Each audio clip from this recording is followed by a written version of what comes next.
So it's no surprise right now that a lot of people don't like the Nintendo Switch's online features when it comes to the online service. A lot of people either hate it or love it, but I think, like I said, a lot of people just don't like the online offerings from Nintendo. There's a lot of problems with the service. It kind of seems like the service from Nintendo is stuck in the late 90s or early 2000s with a lot of the features just missing. Like, for instance, voice chatting. Voice chatting is just a mess on the Nintendo Switch, and the backup cloud saves are kind of gimped just because you can't back up certain games. Like, for instance, two of the biggest games, Splatoon 2 and Pokemon Let's Go Eevee and Pikachu, you can't back up on the Nintendo Switch just because Nintendo will not allow it when you subscribe to the online service, and some of the other offerings are just not that great. And the fact that we're still stuck with peer-to-peer servers on the Nintendo Switch, or peer-to-peer connections when it comes to gaming. You're not actually using servers or dedicated servers on the Nintendo Switch, kind of still kills the vibe, and it's just overall just not really too great of a deal. Although it is $20, so how can you really complain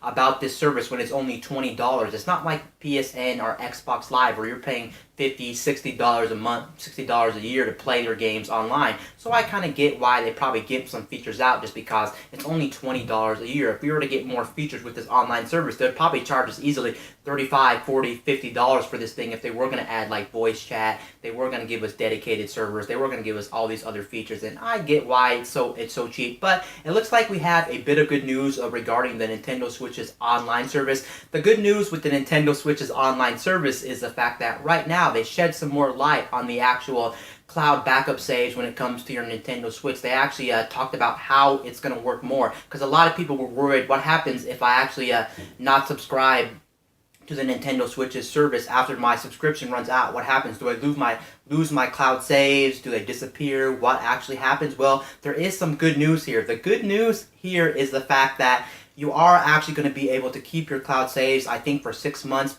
before you can resubscribe. And then if you don't resubscribe after the 6 months period after your subscription runs out, then you can't actually get your backup save. So they will hold your prior save 6 months after your membership has run out. And I think that's absolutely very great for a lot of people, because there's some times where some people just run into money problems where they can't resubscribe right after their subscription runs out. And what happens if your Nintendo Switch breaks, gets stolen, or whatnot? It would absolutely be devastating.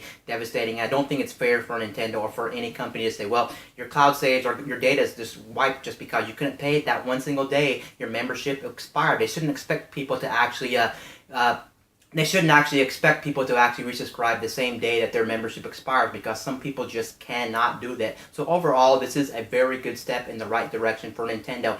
Does this mean that the online service from Nintendo is still very good? No, we still got a lot of problems with the Nintendo Switch's online service, but it's still a step in the right direction. Honestly, this whole thing came about when IGN actually asked Nintendo, how does cloud saving work on the Nintendo Switch? It kind of makes me wonder if Nintendo actually had this in the whole works, or once IGN told them about the whole situation, asked them, how does cloud saving work after your subscription runs out, then maybe they enabled it. I don't know if they enabled it on day one. Maybe they didn't enable this feature on day one just because nobody really cared, or maybe nobody was really asking them for it or whatnot. But it is good IGN actually asked Nintendo, and we do get this feature on the Nintendo Switch. So it's nice to know that if you don't subscribe right after your membership runs out, you'll still be able to keep your cloud saves for 6 months. Anyway, guys, this is Wayne from My Tech News, signing out.